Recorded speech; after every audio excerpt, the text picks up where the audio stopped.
now more than ever, people need to go within and plug into that cellular memory, plug into divine source, detach as much as possible from the matrix. A lot of these people that have all these abilities, who have celestial star ancestry, they're operating not only throughout this cosmos, but in higher planes, and they're working against the Draco Empire. The photonic energy and the cosmic rays will activate our higher centers.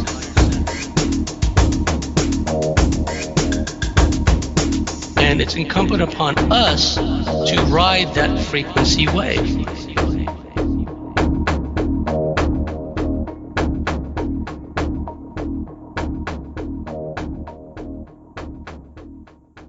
Hello again, everybody. This is James Bartley, and you are listening to the Cosmic Switchboard Show. Today, our very special guest is Jim Vieira and Hugh Newman, the co-writers of Giants on Record, America's Hidden History, Secrets in the Mounds, and the Smithsonian Files. Jim Vieira is a stonemason and historical detective. Jim has studied ceremonial stone structures of North America, and he has searched for archaeological evidence for giants in America, which has been covered up. There are structures of earth and stone thousands of years old in every part of the United States, and Jim has found over 10,000 stone mounds around Massachusetts alone. Regarding giants in America, Jim Vieira explains that while searching through old town histories in Massachusetts for information on stone structures, he stumbled upon remarkable accounts of anomalous human skeletons being discovered. According to the reports from the time, the skeletons range from 7 to 11 feet. Hugh Newman is a world explorer, megalithomaniac, and author of Earth Grids, The Secret Pattern of Gaia's Sacred Sites. He has his own YouTube site, Megalithomania UK, and his own dedicated website, megalithomania.co.uk. So without any further ado, gentlemen, Hugh and Jim, welcome to the Cosmic Switchboard Show. Thanks for having us on. Yep, thank you, James. This is a wonderful subject, and it's filled with awe, wonder, but also a bit of dread and a bit of fear, because although the powers that be have made the subject of giants look at times to be absurd and ridiculous on the one hand, when we go back in the lore of Earth's history throughout the various cultures, we find that there seems to be a lot of fear surrounding the subject, and that seems to also aid to some degree in this whole cover-up. So Jim, let's start with you. Please tell us how you got involved in the subject of giants, and also, as the interview progresses, the subject of giants weaves into a number of other subjects, which I'd like you to explore. So please, you have the floor. Thank you. I originally was studying Native American stoneworks and earth constructions around the United States. I have a real interest in Native American culture, and as many people know, there are earthen pyramids and geometric forms and amazing stonework in many parts of the United States.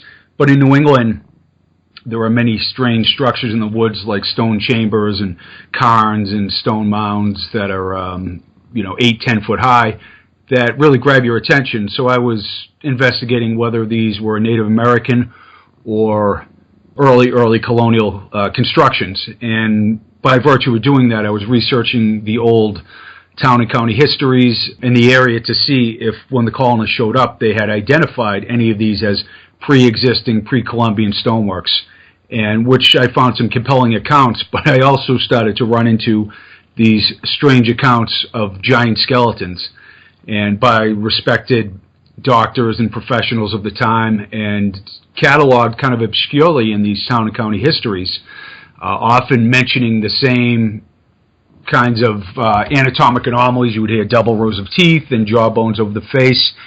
And, I started to explore this further, and I found out that these were portrayed as hoaxes or mastodon bones and things like that. And what I was reading didn't lead me to that conclusion at all. So I met Hugh at a conference. We got together with Micah Ewers and Ross Hamilton and other researchers who've been looking into this and working with Native Americans to try to solve this mystery. So to date, we've put together like 1,000 of these accounts of 7-foot and taller skeletons, and not just from, farmers or the mayor of a town, but like professionals of the time found in the Smithsonian ethnology reports. And the further I dive into the subject, I just see it from every angle. I understand the anthropological position, this is such a strange and odd thing, but the reality is myths and legends all over the world talk of giants. Religious documents from the Torah to the Bible to the Koran talk about giants. The Freemasons, Rosicrucians, Theosophists all talk about giants.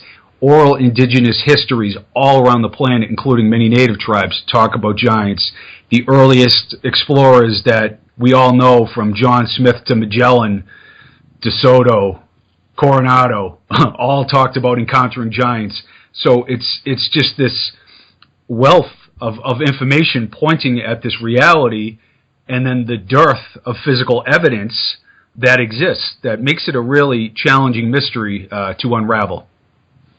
As you were going through this voyage of discovery, what were the first clues that led you to believe that there is really something of substance to this? What was it that really jumped out at you besides the old accounts from learned men of the past? The identification of the same obscure anatomic anomalies. Like, from coast to coast, there would be accounts of double rows of teeth. There would be accounts of jawbone over the face, specific measurements. It's like, this isn't a hoax. This isn't animal bones. These are human burials. Whatever you make of it, it's not that. So I was really like, okay, basically the prevailing wisdom that this is, some kind of shenanigans isn't holding water.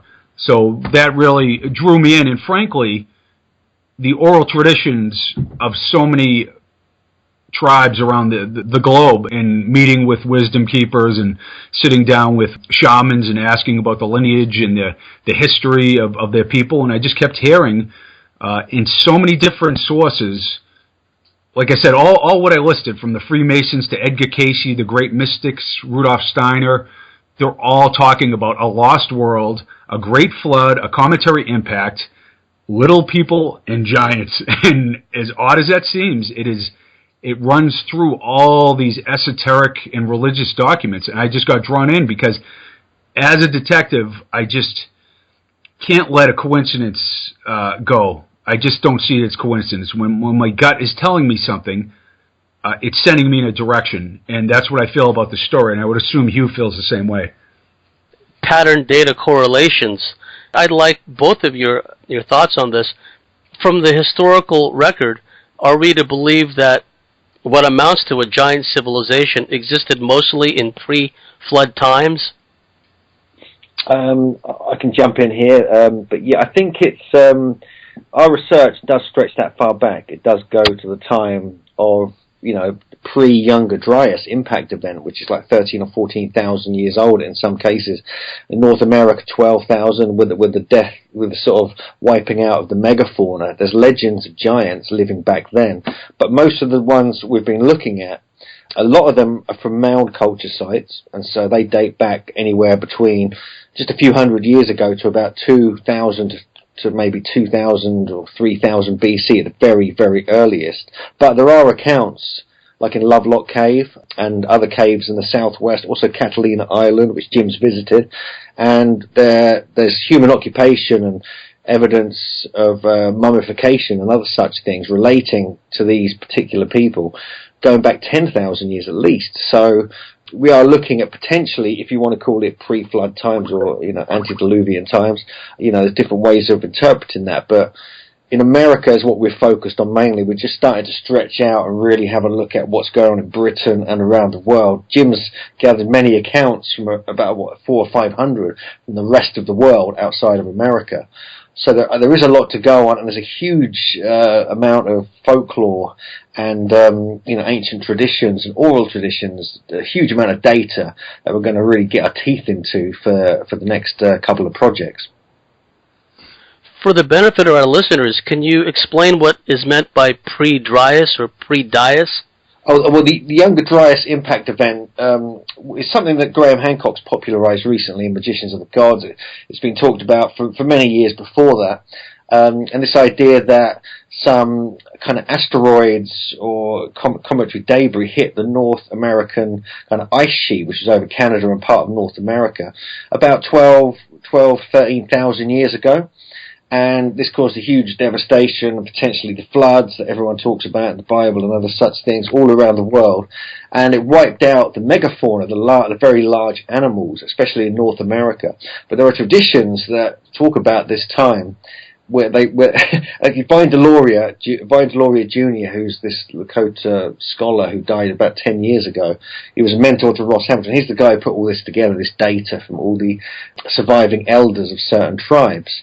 But one of the stories we mentioned in the book, in the Legends of the Tall Ones chapter, I think, or the final chapter, is, you know, they talk about this megafauna, but they talk about human giants herding mammoths like cattle. So imagine how tall and large you must be to herd mammoths. So that's quite interesting. And there's also other stories, other pieces of folklore that kind of match that and say similar things. So we're talking about a kind of, it's like a pre-flood time. It's the same really as, you know, the same time frame as the Younger Dryas. They would have lived, these giants, in parallel with, I suppose, humans at the time. Now, in some of the folklore around the world, there are persistent stories of what amounts to wars between humans and giants. If you'd like to comment on that? Yeah, I could jump in. Part of the story is the acceptance of almost a supernatural event or creation of Homo sapiens. And as bizarre as that sounds, it is found in all the documents and the writings of the mystics and the religious teachings that, you know, essentially about 200,000 years ago, instead of Homo sapiens emerging from Australopithecines, then, you know, Homo erectus, and then Homo sapiens, it was almost like a supernatural event like that the Bible talks about. And I am not, I was raised Catholic, and I kind of, you know, I didn't really find the Bible to be a document I could believe in beginning to end. But that being said, there are aspects of the Bible, there's no question, resonates as true and lines up with the Epic of Gilgamesh and all these oral traditions and mystics. Giants are a part, in theory, a theory that I believe in, of a lost world, of a pre-Ice Age advanced civilization in Atlantis, if you will, where basically this land was portrayed as populated by giants and little people with beings of spiritual might and supernatural power who, and if you read Graham Hancock's stuff, you know, you'll really start to catch on to the evidence here, where after the Cataclysm, the Younger Dryas impact about 12,000 years ago, they spread out, these sages who survived, spread across the world. And it's just stunning. They'll have, at La Venta in the Olmec site, I think 1800 BC, not Viracocha, Quetzalcoatl, the god who showed up to bring civilization, has this man bag he's carrying. And then you find the same thing at Göbekli Tepe, or all the Sumerian gods are carrying these man bags. So it's all around the world in cultures that were not connected. These beings are portrayed as the deliverers of, or the repromulgators of civilization, and the iconography is stunningly similar, you know, in these cultures that had no contact. And the theory is, after the Great Flood, this repromulgation took place, like at sites like Göbekli Tepe, a 12,000-year-old place, you know. And for me, you know, I've studied classical anthropology and archaeology for years. I've spoke at universities. I have friends and do archaeological digs with professionals. And I'd much rather have it be in a different story, because what I firmly believe is this kind of alternate view where giants are a part of that. And it's just the nature of the beast that you got to take it on and you got to develop thick skin. But my gut and my detective's eye send me in this direction. And, you know, that's what I feel, that it's part of this late Pleistocene kind of lost world that has gone up in flames. when a catastrophic flood occurred all around the globe. And here we are, a species with amnesia, trying to piece it together. And all these researchers that probably are on your show, I think we're all trying to put the puzzle back together.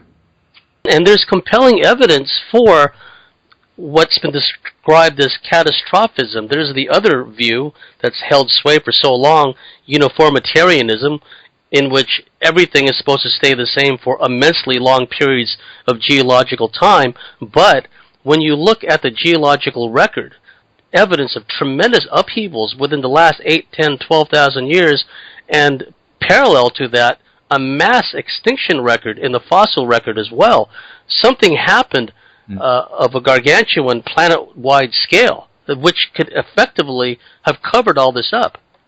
Absolutely. I'll let Hugh jump in a second. Yeah, my take is that it was like almost like an extinction event. It wasn't just, the Mediterranean flooded. Every Native American myth in this country, it's astounding. Where I live in Massachusetts, it's like the survivors went to Mount Washington, the tallest mountain around, or out west they went to Mount Rainier or Mount Ararat in Turkey. It's just like this.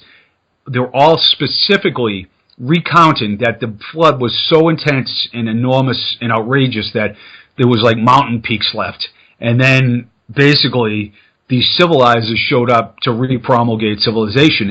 Like some stunning cataclysm took place. And everything is hidden in plain sight. It's just like if somebody were to land on this planet and talk to indigenous people and comparative mythologists, they would get this completely different version of history. And then when you go to the scientific version, while science has its place, it also has its limits. And what it evaluates as evidence is something I guess I'll talk about later. And it's just a completely different story that I think they have many things right in the last, say, 8,000 years. But the story of prehistory, I just think is wrong.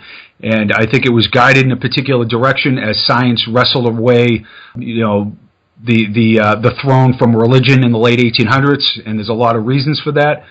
But there's no question there is evidence of catastrophism all around the planet. And I'll finally say is that you can have coexisting realities. Like uniformitarianism can exist and does exist, but so can intermittent catastrophism. Just like evolution is a thing, I believe, but some kind of other strange event like a genetic intervention or anthropological curveball can also exist at the same time. Yes, the cyclical nature of these celestially driven cataclysms as well, which is commented upon in a number of cultures around the world. Hugh, did you want to add something to that? Well, yeah. I mean, it's just relating to the giants. Actually, I mean, when you look at the folklore in America and other parts of the world, a lot of these giants do relate to these cataclysms. I mean, we've got the Bible, we've got the Great Flood that wiped out the Nephilim after they became bad, after the Watchers and human women mated to create these Nephilim, and then after a while they became like cannibalistic, they were killing people, they were doing all these bad things, and then somehow the flood happened and destroyed them. You get a similar story even in Peru and Bolivia, Tiwanaku and Pumapunku, where Viracocha was said to have created stone giants from the land and became out of order. They were brilliant architects like giants are everywhere around the world, and I believe that they are part of the megalithic construction that we've been researching. But even, down in Bolivia, Tiwanaku, this story goes way, way back, that they got destroyed by a flood, that Viracocha, the great plumed serpent god, after he created them, he got them destroyed with a flood. It's almost exactly the same as we get in the Old Testament or in the Book of Giants. And so there's a lot of correlations. You can find more pieces like this around the world. I mean, Graham Hancock's written at length about cataclysms and floods all around the world. But, as you look into them a bit further, you see that there are giant stories related, and there's this sort of general theme that a cataclysm wiped out the giants that we know of. You get that with traditions in North America I spoke about earlier, obviously Tiwanaku and the Bible lands, but other areas as well. And so I think there's something about that this sort of elite, this ancient elite who were kind of building these sites that kind of Jim was referring to, were partly, if not all, these giants. And they were certainly involved in the building of the architecture and the design and the construction and the stonework. And so there's different ways to look at this, but certainly something quite chaotic and caused a lot of devastation a long time ago. Well, one of the best forms of evidence we have today are these megalithic sites, of which you're both so familiar, like the native Indian mounds. And from what I understand, what little I understand of the Indian mound cultures, everything as depicted by modern academia is scaled down. We're just meant to think that these Native American mound builders built little anthills, but when one delves into it, we find that the size and scale of the mound structures in, like, the Mississippi Valley, for example, they're enormous. They're really big sites. And then we look at the more stone-made megalithic sites, like the huge site under the water near Okinawa. If those are steps that I'm looking at, they had to be created by giants. From an architectural standpoint, there is compelling evidence that these sites were made by what we would call giants. Yeah, well, that's what the myths and legends say, but at the same time, you could make a case for some of the sites, like Hugh and I were just at Tiwanaku and Pumapunku and Sacsayhuaman down in Peru and Bolivia, and I wanted to make this point. The whole investigation of giants has been, it's really challenging. It's like, I can show you sites all around the globe and as a stonemason point out work that I believe is beyond the capabilities of the people who built it. There's no question about that. Even in ancient Egypt, there's a pre-dynastic element to that, and there are different construction styles all around Peru and Bolivia that speak of pre-Inca activity and a colony from a lost world or a lost continent, if you will. I can show you evidence for a great flood. I can show you evidence of a cometary impact. These things are tangible, can be tested, can be looked at, and even the idea of little people, The Hobbit in 2003 and Homo floresiensis in Indonesia. We have these beings who were 3.5 foot tall hominids that died out 50,000 years ago, and now they found even small ones that date back like 800,000 years ago. And the people on Indonesia have a legend of the Ibu Gogo, the little people, just like native people had the legend of the little ones, but now we actually have anthropological evidence. Now, the problem with the whole idea of giants is the lack of physical evidence. It's the most bizarre thing, and there are reasons like NAGPRA law, the Native American repatriation law, a lot of bones crumble to dust and things like that, but there are so many just out of this world and staggering accounts of giant skeletons and with dimensions so far out of normal range by respected people and such a dearth of physical evidence. So for me, I would need, some kind of enormous remains being cataloged at a particular site and analyzed, if you know what I mean. But I could tell you that, when I see a lot of sites around the world, I see the fingerprints of a civilization that had a greater skill set than ours, and a technology that is strange and unknown to us. Did you want to add anything to that, Hugh? Yeah, I have to agree with Jim. There's, just when you visit these sites, and you actually see them with your eyes, it just has this kind of. When I first went to Egypt and when I first went to Peru, and I saw like Sacsayhuaman or Luxor or something, I could barely cope with it. It's like something in me just said, I can't deal with this. Looking at the pyramid in Giza, I was like, what the hell? It's that big? I didn't realize it was that big. And it's difficult to comprehend that there's something so vast, so complicated, and almost like precision created. It's like a giant machine of some sort. It's absolutely incredible, and you get this in so many places around the world. You have to really question who did this and when, because it's so strange. But then, when I'm not sort of forcing this theory too much, by the way, guys, just so you know, but. The more you look into the origins of these megalithic sites, you do find giant legends associated with them, and you do find stories that fit, or at least an involvement of these giants with the building of these sites. It's not simplistic. It's not the same everywhere. There's lots of different versions, but I've been looking into this quite thoroughly and finding little bits of evidence that kind of click something in my brain, because there's passages in the Old Testament that all these megalithic sites we're talking about, they were, a lot of them originated actually in the Bible lands. Some of the oldest ones are in that area, but obviously you've got Göbekli Tepe up in southeast Turkey, which is, 12,000 years old. And other sites that are nearly that old in Israel, you've got Atlit Stone Circle, which is off the coast of Israel, which is like 6,000 or 7,000 years old. But everywhere, these very earliest accounts that are in the Old Testament and the Book of Giants, and before that, in some of the oldest texts, do talk about the giants being the megalith builders, and they had this passion for it. They loved it. They loved all the astronomy, the geometry. They were really into it. They all kind of learnt this from the higher gods that were talked about, and then that knowledge kind of came from there. And spread into Egypt. Probably it started, I believe, around Göbekli Tepe in that kind of area. And so there's something to be said about these sites, because you look at Sacsayhuaman and the pyramid, they're quite late compared to Göbekli Tepe, for instance. And the earliest phase of Stonehenge, these three great wooden posts, go back to like over 10,000 years old. But Göbekli Tepe is a very sophisticated site when you look at the detail on that, so that raises a lot of questions. That's just about the time of the Younger Dryas, or even just before it slightly. Klaus Schmidt admitted before he died.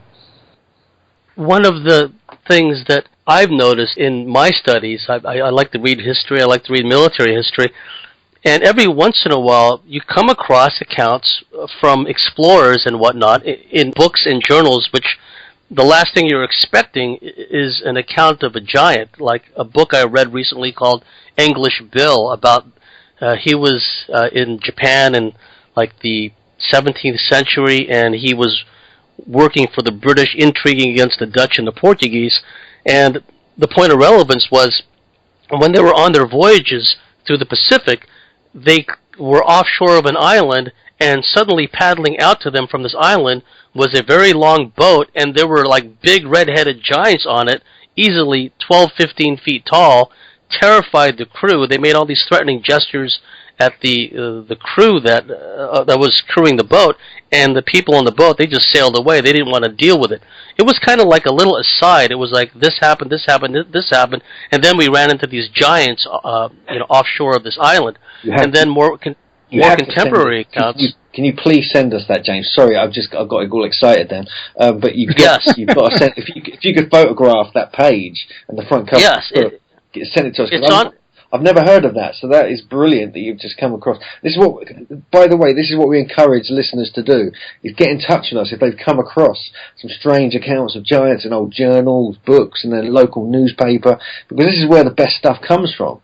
It hasn't been published in the modern world, really, so please, thank you, James. Please send us that. I will. Anyone else? It's on my book list. When I go on my book list on Facebook, I've got that book listed. It's either English Bill or English William. It's a very interesting book because it talks a lot about the culture of Japan at the time, etc. And then we have more recent examples of the so-called Kandahar giant.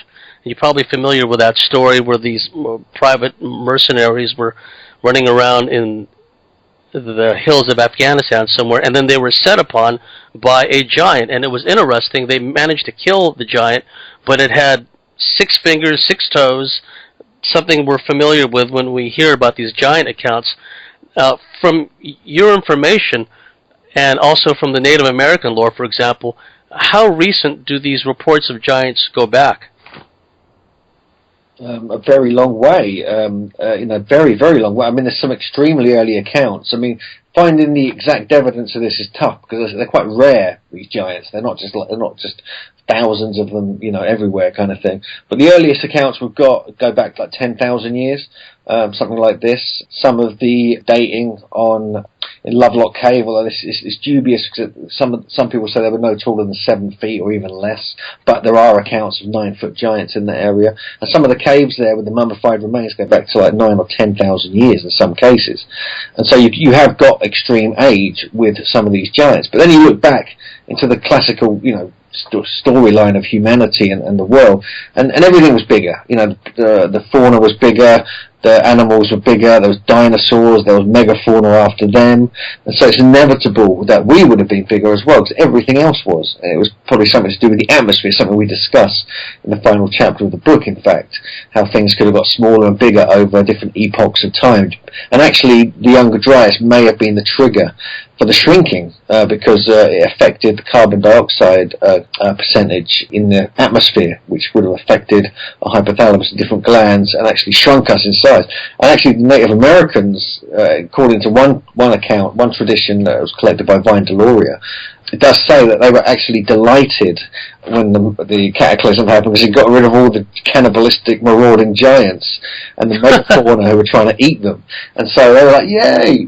So it's a good side to, cataclysms too. Jim, did you want to add anything to that? Yeah, well, the fact that you mentioned 6 fingers, 6 toes is something I want to touch on. In the Bible, it's like Samuel 21:20, it talks about the giant of Gath, and he had 6 fingers, 6 toes, 24 digits in all, and it's one of many giant accounts, kind of matter-of-fact giant accounts in the Bible, not this kind of mythical, just kind of a straightforward, I think it's Moses sent out his scouts, and they were, grasshoppers in the sight of these giants that they reported when they came back, but that is specifically noted in this historical document, and I think a lot of what the Bible is talking about is actually more like 20,000 years ago, not 2000 BC. That's just my take. They're talking like the Garden of Eden and things like that. That is kind of the lost civilization that they're going back to. But my point is that it's specifically stated that this giant had 6 fingers and 6 toes. And then you travel the world in all these South Pacific islands. It's just stunning.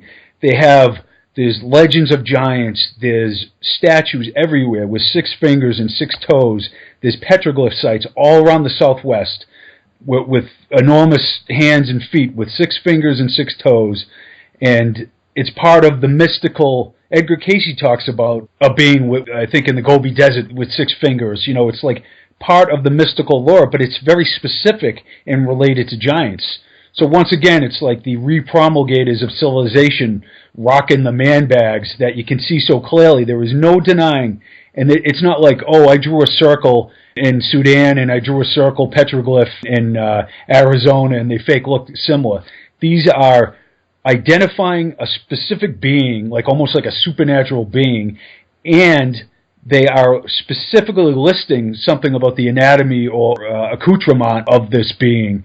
To me, it's just like so stunningly obvious that there is another story that's going on. Now, I'll say that there was one version of history that we're talking about right here that basically answers every myth and legend question. It just, makes everything come together. Yes, there was a great flood. Now we can see why native people feared the broom star, the comet. Now, we can understand why there's myths and legends of little people and giants and lost civilizations. Now we can explain this crazy, unbelievable stonework all around the world. And then you take the modern version of history, and it does not line up with the secret societies, with the religious documents, and most importantly, with the oral traditions of people all around the globe. I mean, I've met with so many elders, I sat in ceremonies. How can these, incredibly intelligent, mystic, and thoughtful people in their lineages throw erroneous information in there? Not only is it correct, it's all the same all around the planet, as if they were passing around the same playbook. So, to me, it's stunningly obvious that there was a different version of history, and I'm not throwing stones. I'm just saying, I'm putting this out there, and in 50 years, what we're talking about right now, I guarantee will be much more proven as fact than the current theory of prehistory. You two would differentiate between the hairy hominoids, what some refer to as Sasquatch or Bigfoot, and these races of giants which would appear more humanoid, i.e. more hairless, if you will. Yeah, yes, absolutely. They're absolutely separate, I think. I think we have to put our foot down there, don't we, Jim? There is a couple of crossovers which we can discuss if you want, but not really. It really is quite a separate thing. There is this story, I think, in the Cherokee tribe where they talk about Sukalu. I think it's something that Micah Hanks was actually researching. A friend of mine who's also been researching giants, and this was a sort of legend, a story that goes quite far back. And there's even a stone with supposedly his kind of footprint, or his handprint on it rather, which I'm sure Jim could give more details in a moment. But that does, talk about this so-called giant. He was he was a slightly hairy giant, and he was also always represented as slightly hairy, not like a classic Sasquatch or Bigfoot or anything like you mentioned. But so there are crossovers. That's one of the very few crossovers there are between these two things. But no, they're very separate. I mean, these giants were humans. They were humans, maybe a slightly different version, but they were robust. They were powerful beings.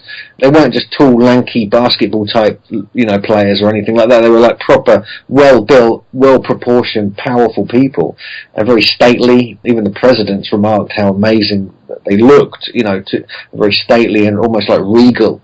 And so, yeah, I think there's quite a different thing. Although these so-called hairy giants, Sasquatch or Bigfoot, are often very tall, much like the giants are, obviously. Mm-hmm. There's a recent book along that vein called Solomon Islands Mysteries, Giants, UFOs, and something else in the Solomon Islands. It was written by a former Royal Australian Air Force pilot named Marius Boyaran, and he talks about how the natives in Guadalcanal, the Solomon Islands, etc., talk about these big, hairy giants, some of whom get as tall as 30 feet and higher. So, and that they're still around, right? Oh, I found the title of that book. So, my listeners, it's called Samurai William, subtitle, The Englishman Who Opened Japan. Acclaimed historian Giles Milton dazzles readers with the true story of William Adams, the first Englishman to set foot in Japan and the inspiration for James Clavell's best-selling novel Shogun. Mm. And it starts off with him, he works for the East India Company and all this other stuff. So that's in the historical record, and Giles Milton is apparently an acclaimed author, historian. Now, one of the problems we've had as far as the evidence of giants and the evidence of little people, one of my future guests in a couple of weeks is Mary Joyce, and she was just on the show talking about the little people as described by the Cherokee Indians, is the pervasive cover-up. What amounts to a cover-up. I've heard rumors of a secret wing in the Smithsonian. Other people have. What role has academia and particularly the Smithsonian played in keeping this whole subject not only bottled up, but reduced to the level of absurdity in many ways? I'll give my take. There are many conspiracies in this world, as you know. There are some that get thrown around and there's not much evidence there. There are legitimate reasons for people, to look around the world and to see, military and industrial complex doing nefarious things. And I think what happens is the academic professions get misperceived as a corrupt arm of a corrupt system. Now, you can look at pharmaceutical industry, the oil industry, and there's a lot of sectors of our society and business that basically do collude, they collude and they do corrupt things and illegal things and immoral things. But I just feel like, I don't see academic cover-up. It's an easy place to go. Like, I don't have, I want my theory to have more juice, so I'm just going to point the finger and say all these academics are covering something up, which isn't true. It's like professionals work in universities, they go about their business, The thing I see amounts to it not getting looked at is the fact that, if I talk to one of my friends who's an anthropologist and I say, I start talking lost civilizations or something like that, it's like the mind goes blank. It's like I'm saying the Earth is 2,000 years old or something. And there's no intellectual curiosity. There's nothing beyond that point because they've basically been taught and programmed that is just crazy talk. And you're talking to a street person who has mental illness or something rather than having a reasoned debate. The professional doesn't comb the world and find statues with 6 fingers or 6 toes or study these unbelievable sites. It's basically just debunking a lot of the garbage floating around the internet that's really easy to pick at. And so what I see, and even with the Smithsonian, 100 years ago there could have been some funny business. There was a particularly racist head of the Smithsonian Anthropology Department, Dr. Hrdlička. We talk about him in the book. But in this day and age, I don't see it as like this vast cover-up. I just see it as a collective obfuscation of the truth or just an inability to look at what is hidden in plain sight. And the odd thing about the whole giant thing, more than any other controversial subject, it just is a hidden mystery. It's almost like it's not a supernatural mystery, but I don't even know what to make of it sometimes. It's like there should be much more physical evidence, just like there is physical evidence for so many of these other mysteries, evidence that really tilts it in the direction of an alternate theory. So I just see it so difficult to pull off, even if you wanted to. And I just don't see academia working that way. But I understand the impulse, because people they feel disenfranchised, they feel annoyed that these things don't get looked at maturely. And what I'll say is, finally, is what is considered evidence, right? I'm an archaeologist. I dig at a site. I carbon date something. I put the construction of the artifacts in context. I do not consider oral traditions evidence. I don't consider religious documents or these other myths and legends as evidence. But all those things can point in the right direction. We keep finding oral traditions are verified by science. So if you're a really wise anthropologist, you will look at the oral traditions of the indigenous people, and you let them lead you to this kind of alternative theory, and you check it out. And it's a roadmap to figure out what the hell is going on. And I know Hugh and I have followed these myths and legends and religious documents to sites all around the world that seem to line up with a different view. So that's my long-winded kind of take on things. Did you want to add anything, Hugh? Yeah, no, for sure. Yeah, I mean, it's a big subject, that the cover-up that potentially happened. There's a lot of disinformation, unfortunately, on the internet, which kind of puts it into this kind of light that there was this big thing that came out just after we finished the TV show in late 2014, early 2015. The Smithsonian, covered up and went to court and all this stuff. This big article came out, which we actually mentioned in the book because it was a bit of a joke, but it kind of there's a lot. I mean, in our book, we kind of held back in the Smithsonian Files chapter. We're quite a lot of harsh words, shall we say, that are in there. Quite, sort of trying to prove that these are really bad people. But so we decided just to sort of step back and actually just present the information that's available, link it together, show the accounts, and it's a very strange, very unusual sequence of events that basically sidelined the giants over a period of time, and then because it didn't fit with current theories, it didn't work. It didn't really go with Manifest Destiny because they wanted everyone to be small-brained savages, small-headed, small-brained savages. They kept finding giant skulls, so they didn't want to deal with that. Also, evolution was kicking in then. Evolution doesn't have giants in the kind of record as it should, giant humans. It doesn't fit with that. So that was coming in. That didn't fit with the paradigms.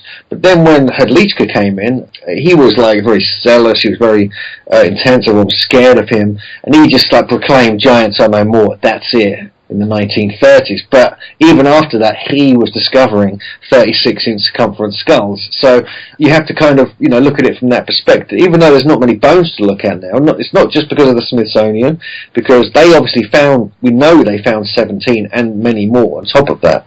It's actually in their annual reports. We feature those in the book, and we know that they dug them up. We know they had them there. We know there were many on display. There's photographs, there's records of this, but they all got taken down, and what was left was removed in 1990 by NAGPRA, the Native American Graves Protection and Repatriation Act, which was, worked out between the government, federal government, and the Native American tribal elder, the kind of, official bodies of those, to remove all grave goods, because they saw it as desecration, any Native American remains anywhere, whether they be in museums, on display, at colleges, and anywhere else.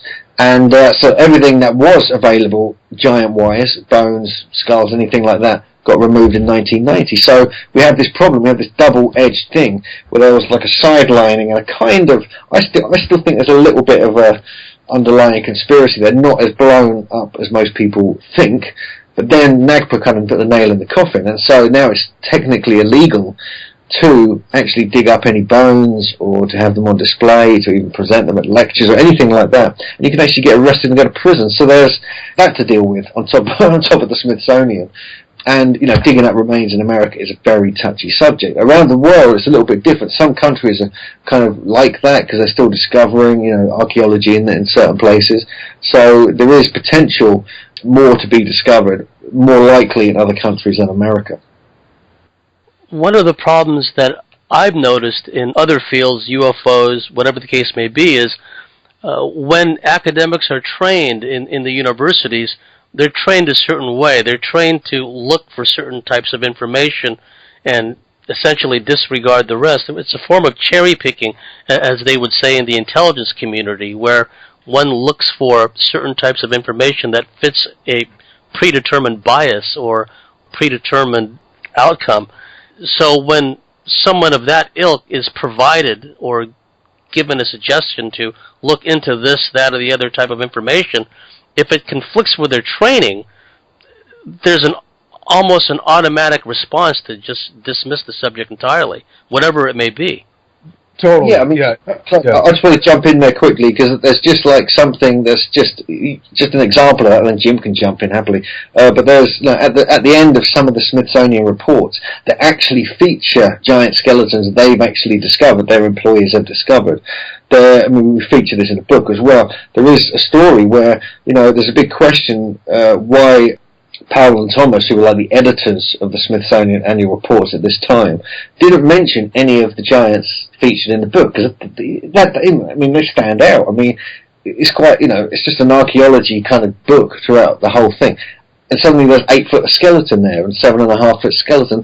That is really interesting. And yet, in the final conclusion, they didn't mention it once, and they kind of slammed this sort of ongoing idea that there was a kind of lost race, like who come from Europe or Israel, or the lost tribes of Israel, whatever you want to think, because that was kind of going around in them circles at the time. This whole theory, and they concluded that Native American ancestors were the ones who actually built the sites. But why didn't they mention any of these giant skeletons featured over and over again in their reports? It was just sort of mentioned, written down, and there was no kind of comment on it, and that absolutely baffles me. Surely, they would say something if they were open-minded and interested in it. The fact that they didn't say anything about it, to me, means they want to keep that buried, brush it under the carpet, and maintain this status quo that they've kind of built up with evolution and manifest destiny and other such scientific rigors that were being developed at the time.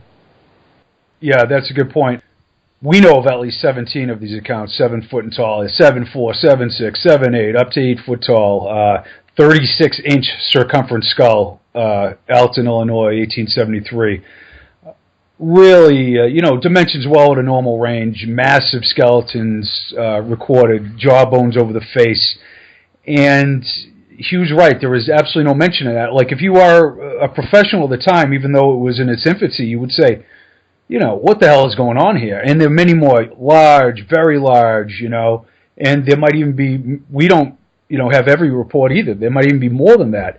It's overrepresented, 7 foot and taller skeletons are quite overrepresented in the burial mounds, in the eastern burial mounds of the United States, as our friend Greg Little would say. So to me, there's something there, and you're right, James, about, you learn a certain way.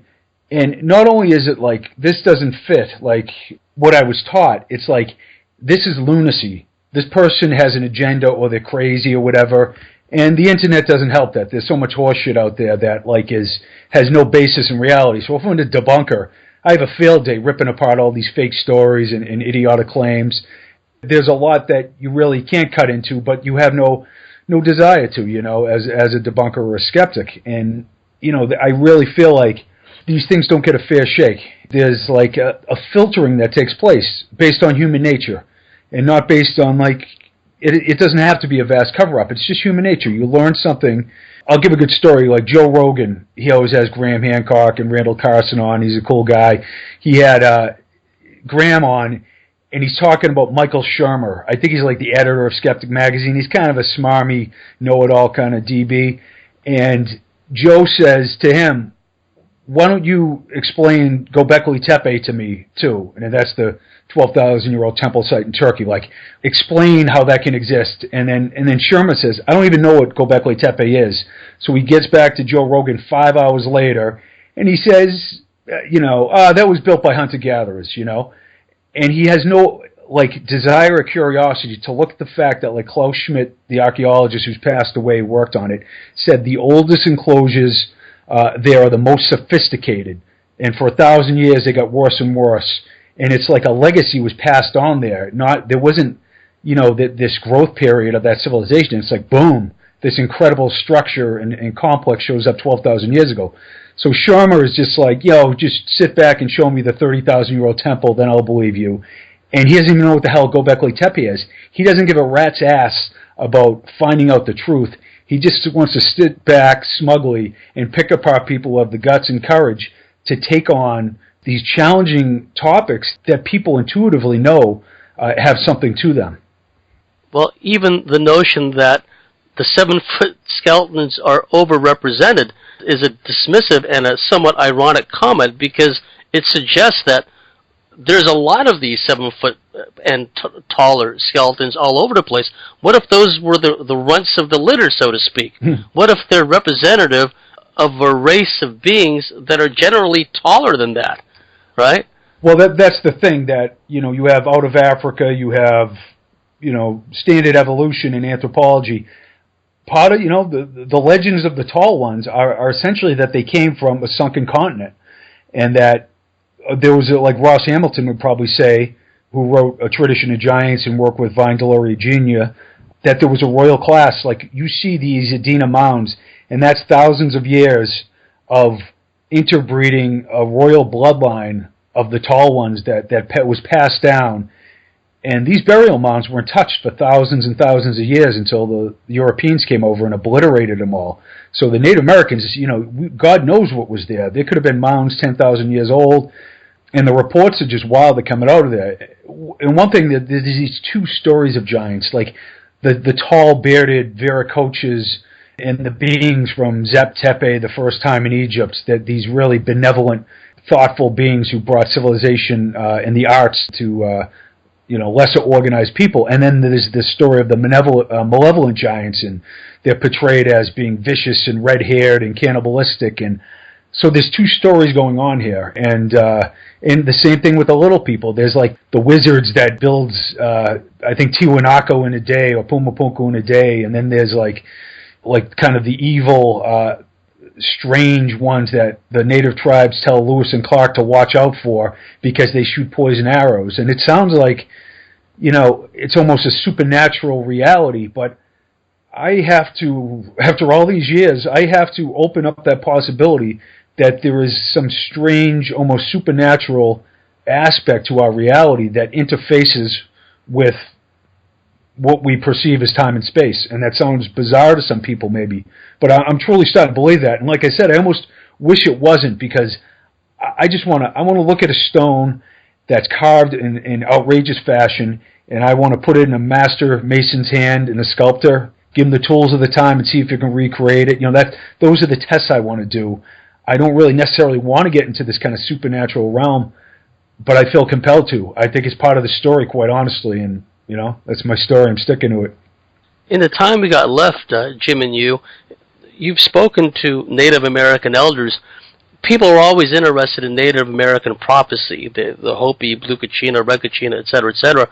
Is there anything in any of the Native American prophecies about an eventual return of the giants? That's a good question. I'm not aware of that. There is one.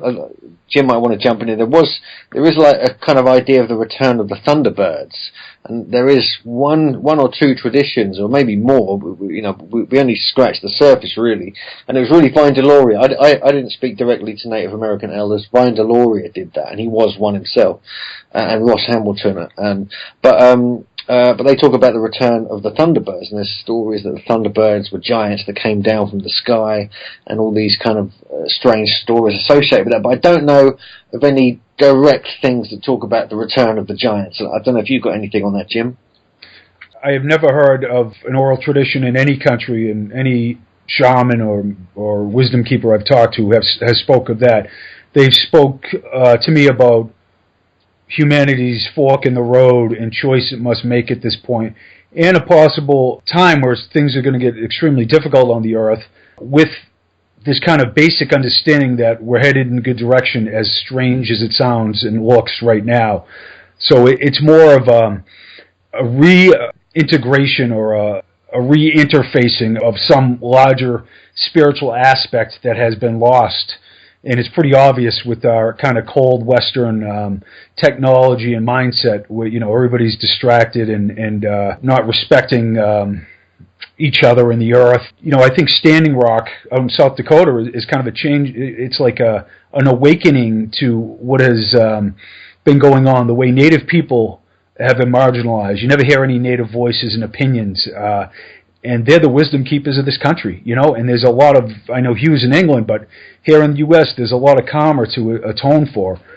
And I can't predict the future, but from what I hear from different spiritual leaders and wisdom keepers is that there could be turmoil, but there will be almost a reemergence of the spiritual and a reawakening of kind of brotherhood and sisterhood around the planet. And it sounds like some gooey New Age stuff. I really firmly believe that, and I see it.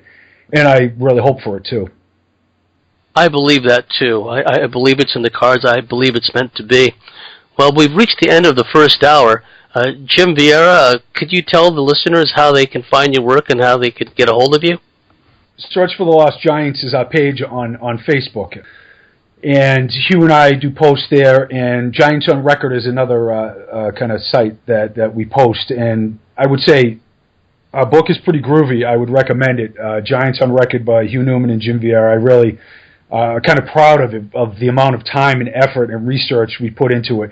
And we actually were going to finish it up, and then we said, no, we just got to even dive further. And we spent like 8 more months of painstaking analysis and going over everything. And actually, Ross Hamilton, our friend, walked us through every chapter and helped us reorient things that maybe weren't given the right perspective or whatever. It's really something I'm proud of. And my brother and I have a third show coming out, this one on the Lost Colony of Roanoke, another 2-hour documentary at the end of January on History Channel. So I watched the final cut. I know a lot of these shows dry hump, there's a bunch of dry humps and nonsense and stuff like that. We fought for a different kind of show that the IQ is high. We really work with a team of experts and a sense of camaraderie to figure out this mystery. It really came out slick, I will say, not too humbly. And just go to our Facebook page and buy the book if you're interested, or just drop a line and say hello. We'll continue to do tours around the world, and Hugh and I, we'll speak at conferences. Hugh has great conferences, the origins. Well, now I'm talking for Hugh, so I'll end there and let Hugh talk his game up. Like Jim said, Facebook, I'm onto Facebook. I've got a Hugh Newman page on Facebook. People can contact me there. The Giants on Record and search the Lost Giants page. I also run the Megalith Mania website and we're all over Facebook and YouTube as well. We've got hundreds of videos up, including videos of Jim and lots of explorations and just, through megalithmania.co.uk. That's my kind of main thing. But yeah, Jim and I have got plans. He's going to be popping over here soon. We're working on a couple of other books, which is all under wraps at the moment, but we'll announce that as and when. And more TV stuff's in the pipeline. So it's all looking good. Yes, the Giants are pretty popular at the moment, it seems. Well, we're just getting started here. Our guests today are Hugh Newman and Jim Vieira, and we've reached the end of the first hour. You've been listening to the Cosmic Switchboard Show. If you like what we do, if you believe in what we do, please go to our website, thecosmicswitchboard.com, sign up and become a member. And we're just getting started. We're going to talk about a lot more stuff in the second hour, and we'll be right back.